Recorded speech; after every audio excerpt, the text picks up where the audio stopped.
लेकिन लेकिन लगा हुआ है, ये स्वतंत्र रूप से नहीं रह सकता। तो ये बहुत इंपॉर्टेंट है, ये क्वेश्चन भी आता है, ये क्वेश्चन बहुत बार आता है कि वो छोटा तत्व बताइए जो रासायनिक अभिक्रिया में भाग भी ले सकता है और स्वतंत्र रूप से रह भी सकता है। तो हम वहां पे जल्दीबाजी में परमाणु लगाकर आ जाते हैं। तो परमाणु क्या है? रासायनिक क्रिया में भाग तो ले सकता है, लेकिन स्वतंत्र रूप से रह नहीं सकता। ये याद रखने की चीज है कि स्वतंत्र रूप से नहीं रह सकता। ठीक। फिर द्रव, ठोस और गैस सभी पदार्थों का निर्माण किससे होता है? एटम्स, क्योंकि ये बेसिक यूनिट है किसकी? किसी भी एलिमेंट की। अब परमाणु आपस में जब मिल जाते हैं तो क्या बन जाता है? तब बन जाता है अणु, जिसको इंग्लिश में बोलते हैं मॉलिक्यूल। तो परमाणु को इंग्लिश में बोलते हैं एटम और अणु को बोलते हैं मॉलिक्यूल। तो मॉलिक्यूल जो है ये क्या है? तत्व का या यौगिक का वह सबसे छोटा कण है जो स्वतंत्र अवस्था में रह सकता है। ये बहुत इंपॉर्टेंट चीज है। स्वतंत्र अवस्था में कौन रह सकता है और कौन नहीं रह सकता है। तो रासायनिक अभिक्रिया में भाग लेने वाला सबसे छोटा कण होता है परमाणु, लेकिन स्वतंत्र अवस्था में रहने वाला सबसे छोटा कण कौन सा होता है? अणु होता है या मॉलिक्यूल होता है। ये दोनों चीजें याद रखने की हैं। परमाणु संरचना का पहला वैज्ञानिक सिद्धांत, हाँ रुचि आपने हैंड रेज किया, बताइए।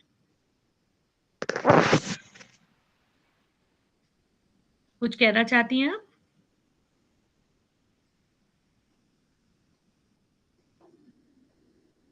या गलती से हैंड रेज हो गया है? गलती से हो गया तो कोई बात नहीं। तो इसका सिद्धांत दिया किसने था? जॉन डाल्टन ने। 1800 के दशक में इन्होंने ये बताया कि जो परमाणु की है एक संरचना होती है। तो परमाणु की जो संरचना होती है वो कुछ इस तरह की होती है जैसे नीचे डायग्राम बना हुआ है। तो इसमें क्या क्या चीजें हैं? इसमें एक तो क्या है? न्यूक्लियस है। ये जो बीच का हिस्सा है इसको न्यूक्लियस कहते हैं। और इसके चारों तरफ क्या होते हैं? इलेक्ट्रॉन्स चक्कर लगाते हैं। इसकी संरचना है। और जो न्यूक्लियस है इसके अंदर दो चीजें होती हैं, एक तो होता है न्यूट्रॉन और दूसरा होता है प्रोटॉन। तो ये है पूरे परमाणु की संरचना, जिसका अंदर वाला पार्ट जो होता है वो न्यूक्लियस कहलाता है, नाभिक कहलाता है। और बाहर का हिस्सा क्या है? जिसमें कक्षाएं होती हैं, वहां इलेक्ट्रॉन जो होते हैं वो चक्कर लगाते हैं। न्यूक्लियस या नाभिक के अंदर न्यूट्रॉन और प्रोटॉन होते हैं। अब परमाणविक तत्व क्या है? यही इलेक्ट्रॉन, प्रोटॉन और जो न्यूट्रॉन है, यही परमाणविक तत्व हैं। और प्रोटॉन और न्यूट्रॉन जो होते हैं वो नाभिक के अंदर होते हैं, अभी आपने देखा डायग्राम में भी। और इलेक्ट्रॉन नाभिक के चारों तरफ कक्षाओं में चक्कर लगाते हैं और बहुत तेजी से चक्कर लगाते हैं। ठीक है। तो विभिन्न तत्वों में को उनमें पाई जाने वाली प्रोटॉन व इलेक्ट्रॉन की संख्या के आधार पर अलग अलग किया जाता है। कैसे अलग अलग किया जाता है वो भी हम आगे पढ़ेंगे। एग्जाम्पल दिया है कि सोने के परमाणु नाभिक में क्या होता है? प्रोटॉनों की संख्या 79 या 79 होती है और कार्बन के नाभिक में केवल 6 प्रोटॉन होते हैं। तो प्रोटॉनों की संख्या के आधार पर इनको अलग अलग डिवाइड किया जाता है कैटेगरीज में। अब कल हम लोग जब पढ़ रहे थे, जब मैं संयोजकता के बारे में बता रही थी, तो बहुत से लोगों को कंफ्यूजन हो रहा होगा कि कैसे ये होती है। तो उसके बारे में भी हम पढ़ेंगे। परमाणुक तत्वों में क्या होता है? आवेश पाया जाता है। ठीक है। अब आवेश क्या होता है?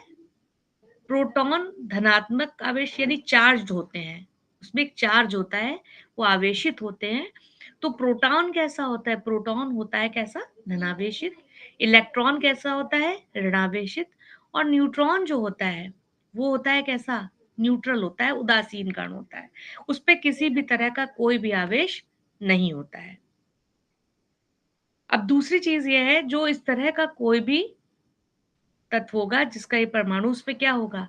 प्रोटॉनों और इलेक्ट्रॉनों की संख्या कैसी होती है? समान होती है। कब? जब वो आवेशित नहीं होता है तब। ये इंपॉर्टेंट चीज है।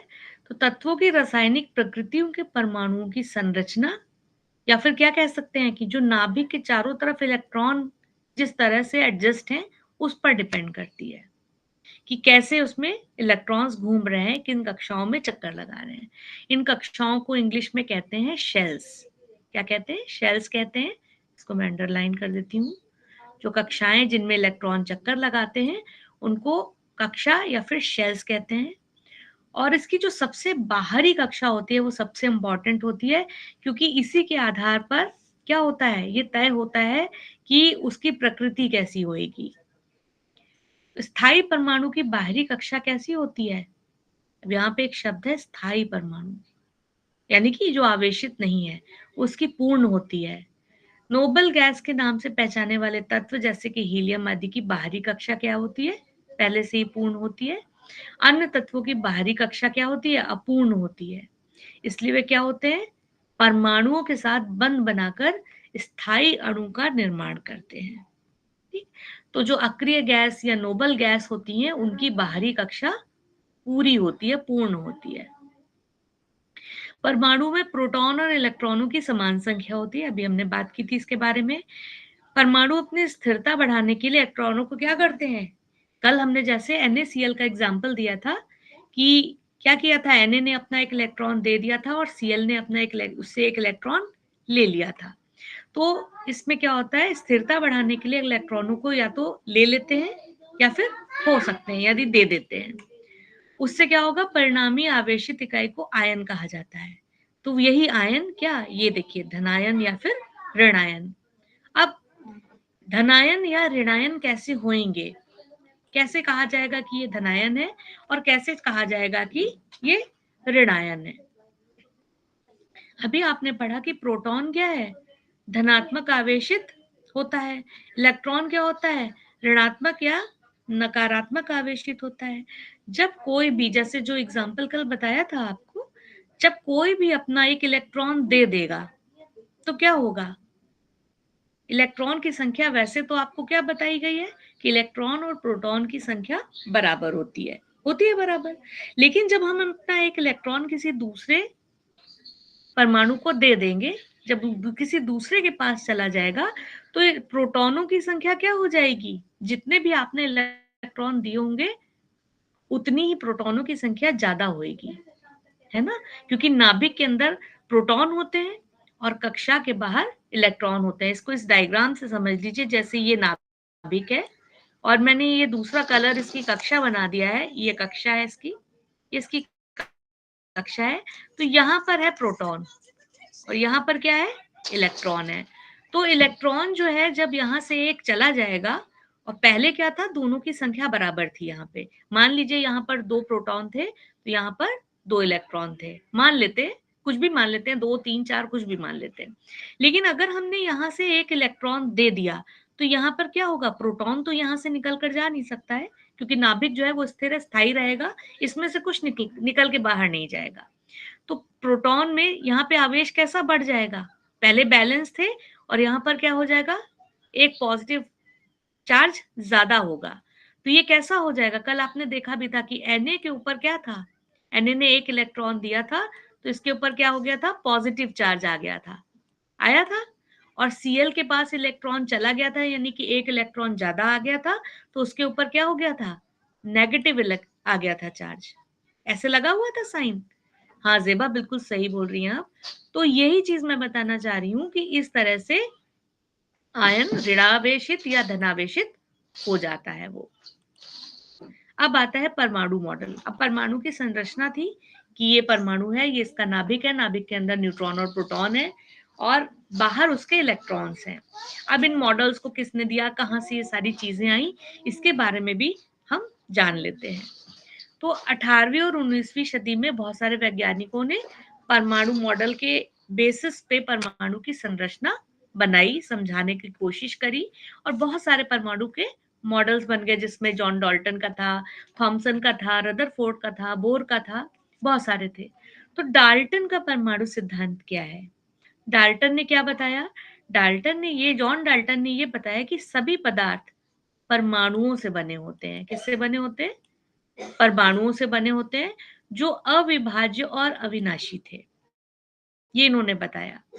ये भी कहा इन्होंने कि तत्व के सभी परमाणु बिल्कुल समान होते हैं, लेकिन विभिन्न तत्व के परमाणु आकार और द्रव्यमान में भिन्न होते हैं। ये डाल्टन ने अपना सिद्धांत में एक चीज बताई। अब इनके अनुसार क्या था कि रासायनिक अभिक्रिया में उत्पाद बनाने के लिए परमाणुओं की पुनर्व्यवस्था शामिल होती है। डाल्टन की जो ये अभिधारणा थी, उससे क्या हुआ, परमाणु संरचना में परमाणु होते हैं जो होने वाली रासायनिक प्रक्रियाओं के लिए जिम्मेदार सबसे छोटे कण हैं। ये इन्होंने जो बात बताई वो ये थी कि परमाणु संरचना में परमाणु होने वाली रासायनिक अभिक्रिया के लिए सबसे छोटे जिम्मेदार कण हैं। यह है डाल्टन का परमाणु सिद्धांत। अब इसमें क्या दोष थे? दोष ये थे कि कल हमने समस्थानिकों की भी बात की थी, तो ये जो सिद्धांत था, जो डाल्टन का परमाणु सिद्धांत था, तो ये सिद्धांत आइसोटोप यानी कि समस्थानिकों के अस्तित्व की व्याख्या करने में असमर्थ था। ये नहीं बता पाया क्योंकि आपको बताया था कि जो समस्थानिक होते हैं उनका परमाणु क्रमांक क्या होता है, एक सा होता है। परमाणु की संरचना के बारे में भी इन्होंने बहुत अच्छे से कुछ नहीं बता पाया था। ठीक, ये सारे इनके ड्रॉबैक्स थे या जिसको सिद्धांतों के दोष थे सिद्धांत के, ये चीजें थी। परमाणुओं के अंदर कणों की खोज से रासायनिक प्रजातियों की बेहतर समझ हुई, लेकिन इनका जो परमाणु सिद्धांत था, इसने बहुत मदद करी आगे के जो सिद्धांत थे उनके विकास में। अब आता परमाणु मॉडल, उसके बाद आ जाता है जे थॉमसन का परमाणु मॉडल। तो जे थॉमसन का जो परमाणु, जे थॉमसन जो नाम है, ये नाम सुनकर आपको कुछ और याद आता है? कुछ भी और याद आता हो? बड़ा इंपॉर्टेंट नाम है। जे थॉमसन का नाम सुनकर क्या याद आ जाता है?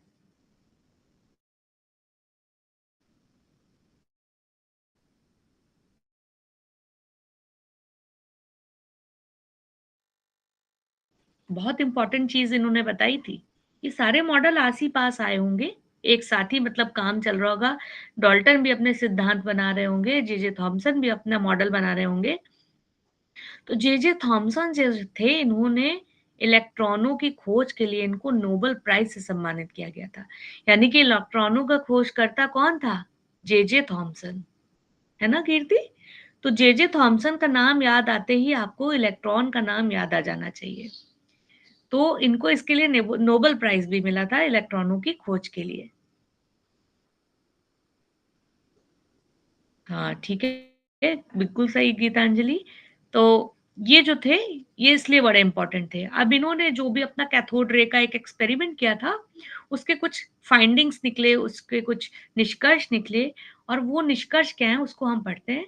उन्होंने अपने कैथोड रे में प्रयोग के आधार पर क्या निष्कर्ष निकाला कि थॉमसन ने परमाणु संरचना को एक सकारात्मक रूप से चार्ज किए गए क्षेत्र के रूप में वर्णित किया।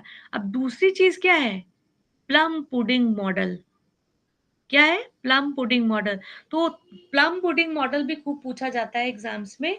प्लम पुडिंग मॉडल किसने दिया? जे थॉमसन ने दिया। इन्होंने दो इंपॉर्टेंट चीजें, एक तो प्लम पुडिंग पुडिंग मॉडल दिया और इलेक्ट्रॉन की खोज इन्होंने की। अब ये प्लम पुडिंग मॉडल क्या था? याद है? किसी को याद आया? इस तरह का बना था, कुछ इस तरह का बना होता था, और दो कलर का होता था इस तरह से, उसमें छोटे छोटे से ये, कुछ याद आई? ये डायग्राम इस तरह का कुछ याद आ रहा है?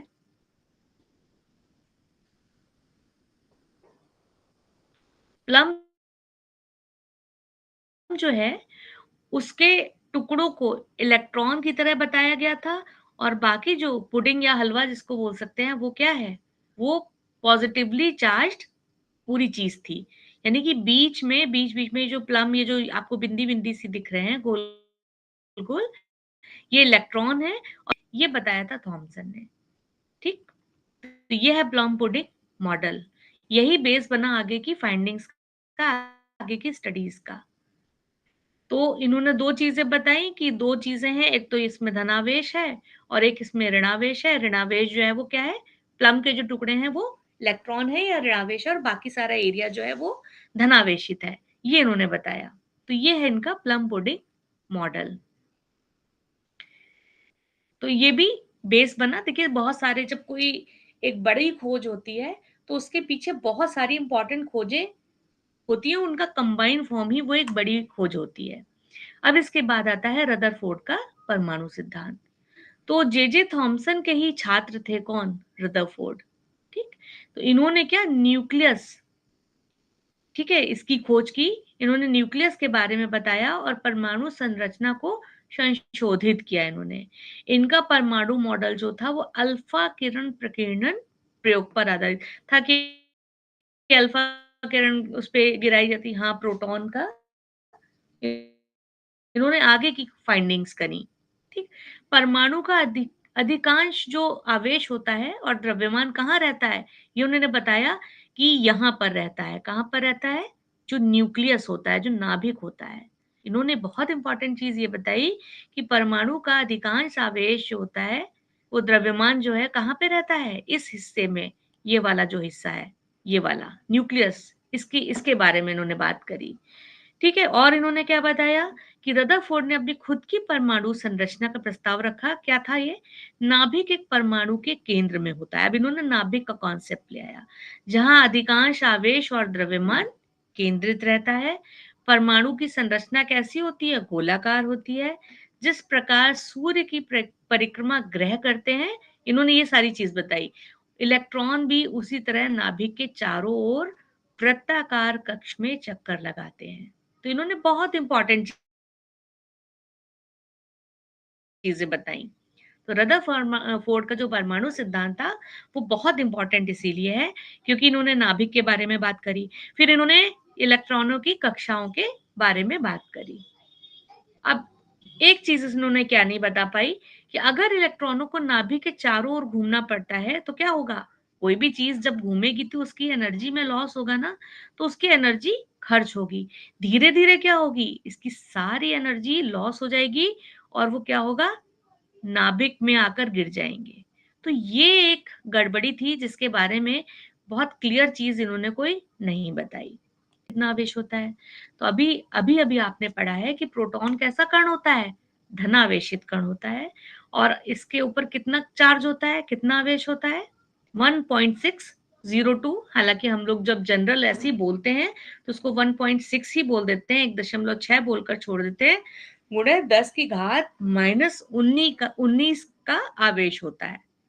किसके ऊपर? प्रोटॉन के ऊपर। इलेक्ट्रॉन के ऊपर भी ठीक इतना ही आवेश होता है, लेकिन कैसा होता है? ऋण आवेश होता है। दोनों का ये आवेश का मात्रा जो है ये देखिए इक्वल है, लेकिन यहाँ पर देखिए नीचे माइनस लगा हुआ है। इलेक्ट्रॉन के जो चार्ज है 1.6 इंटू 10⁻⁻19, उसके आगे देखिए माइनस लगा हुआ है और यहाँ पर माइनस नहीं लगा है। तो प्रोटॉन पे इतना ही धनावेश होता है और इलेक्ट्रॉन पर इतना ही ऋण आवेश होता है। न्यूट्रॉन पे कैसा आवेश होता है?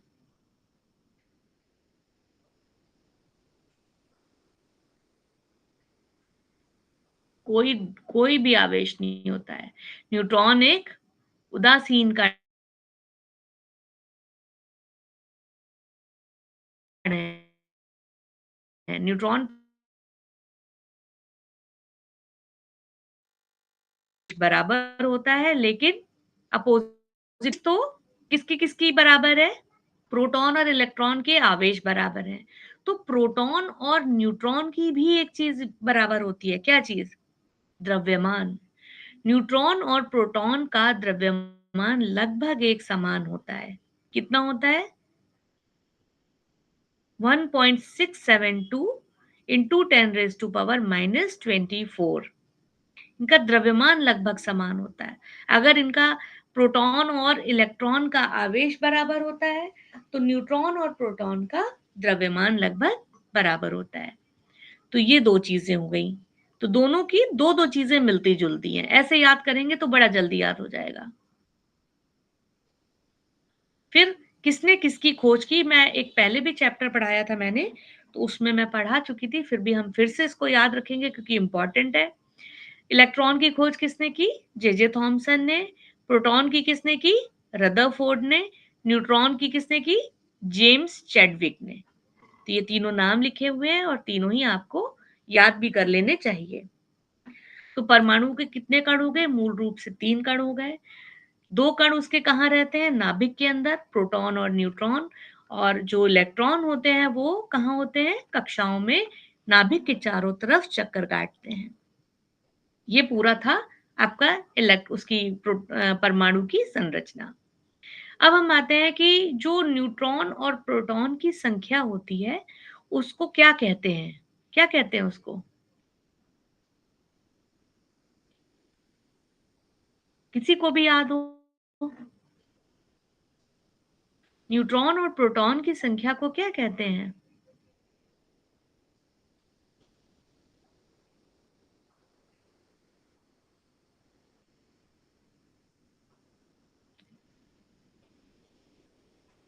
न्यूट्रॉन और प्रोटॉन की संख्या को उसकी द्रव्यमान संख्या के रूप में जाना जाता है। क्या कहते हैं उसको? द्रव्यमान संख्या। हाँ, बिल्कुल ठीक अंजलि। और प्रोटॉनों की संख्या को क्या कहते हैं? परमाणु संख्या या परमाणु क्रमांक। और परमाणु क्रमांक जो प्रोटॉनों की संख्या होती है, वो इलेक्ट्रॉनों की संख्या के बराबर होती है। इस पे बेस छोटा-मोटा न्यूमेरिकल भी बनता है ना? कि आपको द्रव्यमान संख्या दी गई है, परमाणु क्रमांक दिया गया है और आपसे कहा जाए कि बताइए कितने इलेक्ट्रॉन हैं और कितने न्यूट्रॉन हैं। हो सकता है ना ऐसा क्वेश्चन? तो कोई 2 चीज़ पता होती है तो हम तीसरे को निकाल लेते हैं। प्रोटॉन पता है, द्रव्यमान संख्या पता है, तो हम क्या करेंगे? हम इलेक्ट्रॉनों की संख्या बता सकते हैं, हम न्यूट्रॉनों की संख्या बता सकते हैं। तो ये जो फ़ॉर्मूला है A is equal to Z plus N, जहाँ पर A क्या है? द्रव्यमान संख्या है, Z है परमाणु संख्या जो कि प्रोटॉनों की संख्या होती है और N है न्यूट्रॉनों की संख्या, नीचे लिखा हुआ है। तो ये एक फ़ॉर्मूला है जिसको याद रखा जाना चाहिए। अब इसके बाद आता है बोर का इलेक्ट्रॉनिक हाइड्रोजन परमाणु मॉडल। हाँ, बिल्कुल गीतांजलि आप सही कह रही हैं कि एग्ज़ाम में ये आ सकता है। अब रदरफोर्ड का जो मॉडल था, वो भौतिकी के नियम यानी कि जो फिज़िक्स के रूल्स होते हैं उसके अकॉर्डिंग नहीं था। तो 1912 में नील्स बोर ने क्या किया? एक नया मॉडल अपना बनाया। ये किस पे बेस्ड था? ये क्वांटम सिद्धांत पर आधारित था। मैं अंडरलाइन कर दे रही हूँ कि जो बोर का मॉडल था वो क्वांटम सिद्धांत पर आधारित था। अब इसमें क्या-क्या था? इसमें ये था कि हाइड्रोजन परमाणु में इलेक्ट्रॉन निश्चित त्रिज्या और ऊर्जा की वृत्ताकार कक्षाओं में गति करते हैं। ऐसा नहीं कि कोई भी साइज़ की बन गई, उसकी एक निश्चित त्रिज्या होती है और ऊर्जा होती है और उन्हीं वृत्ताकार कक्षाओं में क्या होते हैं? इलेक्ट्रॉन चक्कर लगाते हैं। इन कक्षाओं को क्या कहते हैं? 1, 2, 3, 4 या फिर KLMN, कैपिटल की KL ये या फिर 1, 2, 3, 4 इन कक्षाओं को नाम दिया जाता है। इन कक्षाओं में इलेक्ट्रॉनों का कोणीय वेग mvr के बराबर या h अपॉन 2 पाई या उसके गुणांक के जैसा होता है। यहाँ पर h क्या है? प्लांक नियतांक है।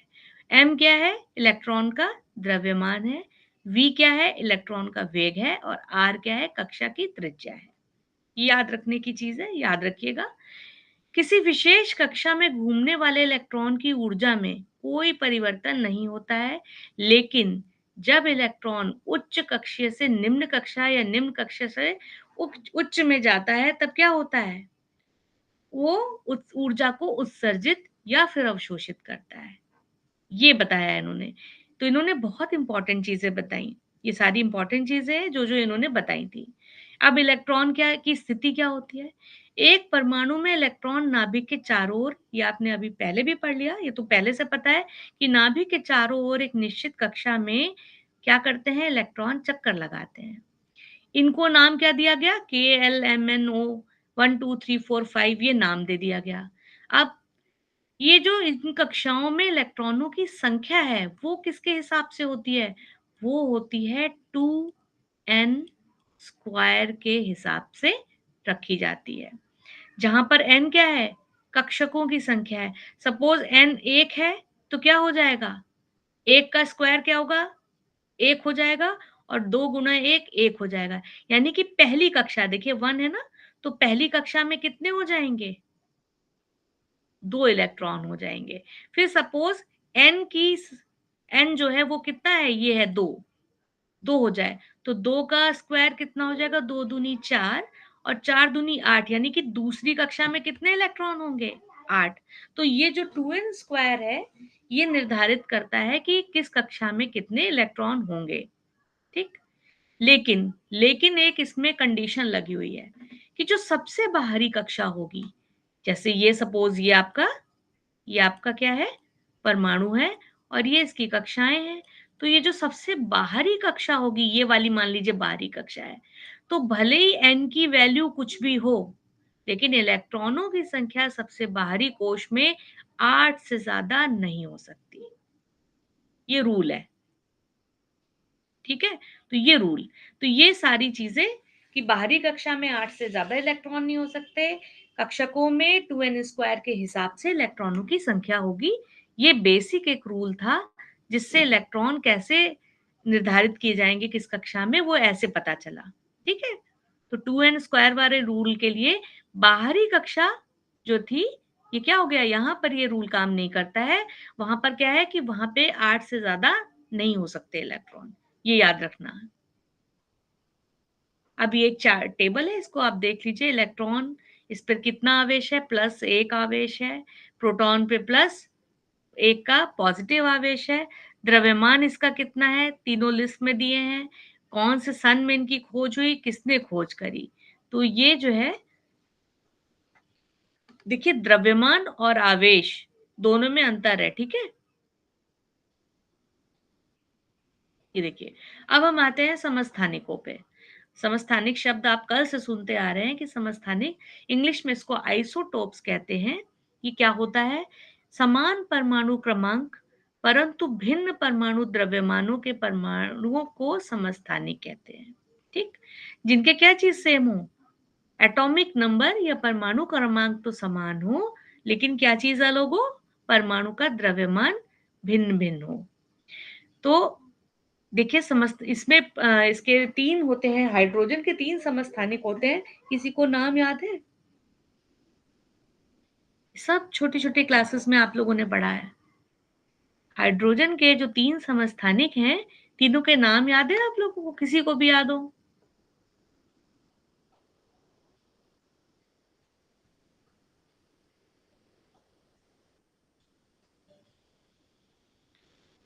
स्वाभाविक, हाँ इसको भी पढ़ेंगे, लेकिन पहले हम समस्थानिक पढ़ेंगे अंजलि। समस्थानिक जो है वो क्या है? परमाणु क्रमांक समान लेकिन परमाणु द्रव्यमान भिन्न। तो हाइड्रोजन के 3 समस्थानिक होते हैं, उनके नाम याद हो तो बताइए। प्रोटियम, ड्यूटेरियम, टाइटियम, नाम नहीं याद है? हाँ बिल्कुल सही, गीतांजलि को एक याद आया, प्रोटियम याद आ गया। प्रोटियम, ड्यूटेरियम और ट्राइटियम, बिल्कुल सही, ये 3 है। मैं आपको बता दे रही हूँ, हाँ एक अंजलि ने भी बता दिया। तो ये 3 समस्थानिक होते हैं।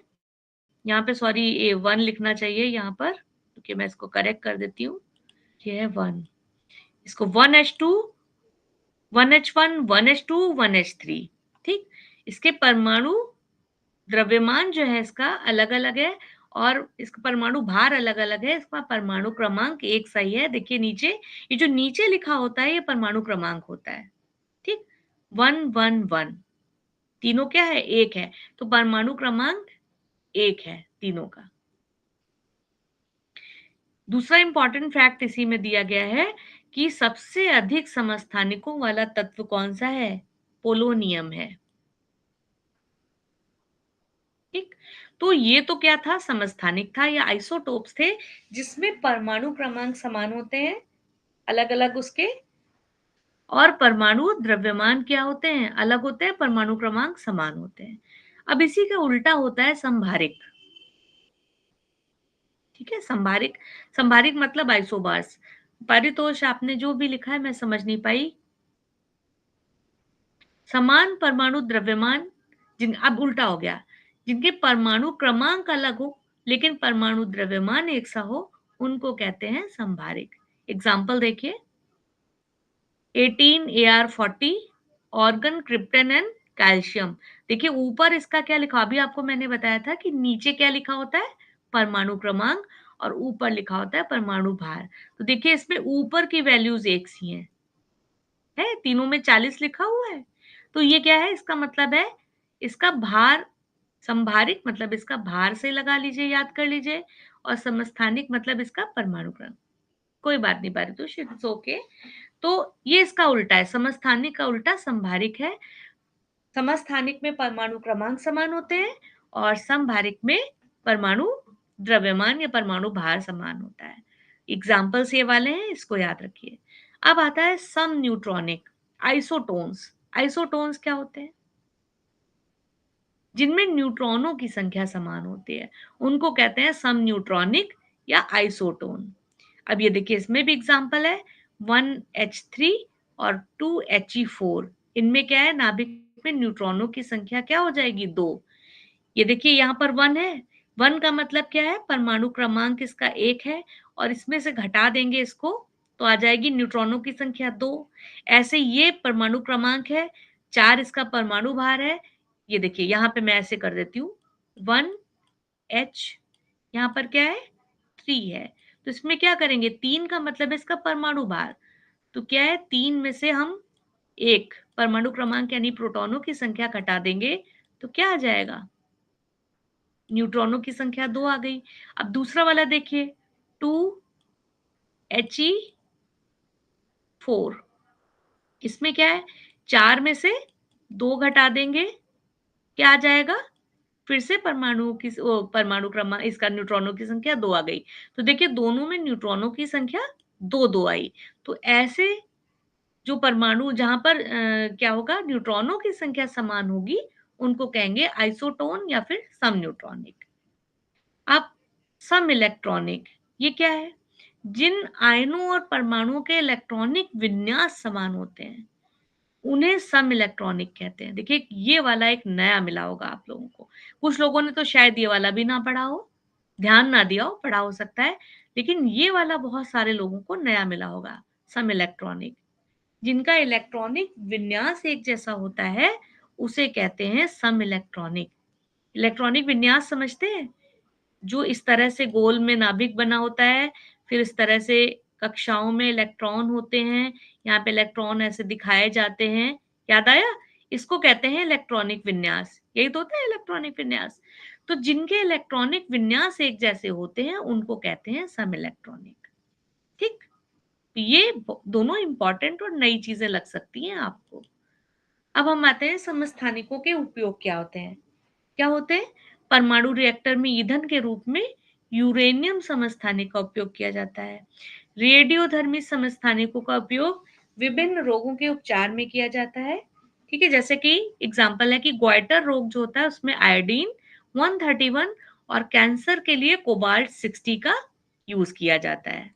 आइसो सोडियम 24 का उपयोग कहाँ किया जाता है, देखिए ये तो जीके के क्वेश्चंस भी यहाँ पर आते हैं कि ग्वाइटर रोग में, ये देखिए ये रोगों वाला जो आपका बायो का सेक्शन है वो यहाँ पर भी आ गया कि ग्वाइटर में आयोडीन 131 का और कोबाल्ट 60 का कैंसर में उपयोग किया जाता है। ये जीके के भी क्वेश्चन है, बायो के भी क्वेश्चन आ जाएंगे, जिसमें रोग वाला जो चैप्टर होगा वहां पर। सोडियम 24 का उपयोग कहाँ पे होगा, मनुष्य के रक्त परिसंचरण का अध्ययन करने में। तो देखिए कुछ इंपॉर्टेंट चीजें आपको बायो सेक्शन से यहाँ मिल जाती हैं। तभी मैं बार बार कहती हूँ, फिजिक्स की बहुत सारी चीजें केमिस्ट्री में मिलेंगी, केमिस्ट्री की बहुत सारी चीजें बायो में मिल जाएंगी। आइसोबार्स, आइसोबार यानी कि संभारिक, जिनके बारे में हम बात कर चुके हैं, जहां पे क्या होगा, द्रव्यमान संख्या एक जैसी होगी और परमाणु क्रमांक अलग होगा, उसको हम आइसोबार या संभारिक बोलते हैं। अब कुछ इंपॉर्टेंट फैक्ट्स हैं, जल्दी जल्दी पढ़ लेते हैं, सर ने ज्वाइन भी कर लिया है। तो परमाणु के मूल कण कौन कौन से हैं, इलेक्ट्रॉन, प्रोटॉन और न्यूट्रॉन। परमाणु में ऋणावेशित कण कौन सा होता है, इलेक्ट्रॉन। धनावेशित कौन सा होता है, प्रोटॉन। इलेक्ट्रॉन और प्रोटॉन का आवेश जो होता है, संख्यात्मक मान उनका एक जैसा होता है, 1.6 इंटू 10 रेज टू पावर -19, लेकिन उनके चिन्ह अलग अलग होते हैं।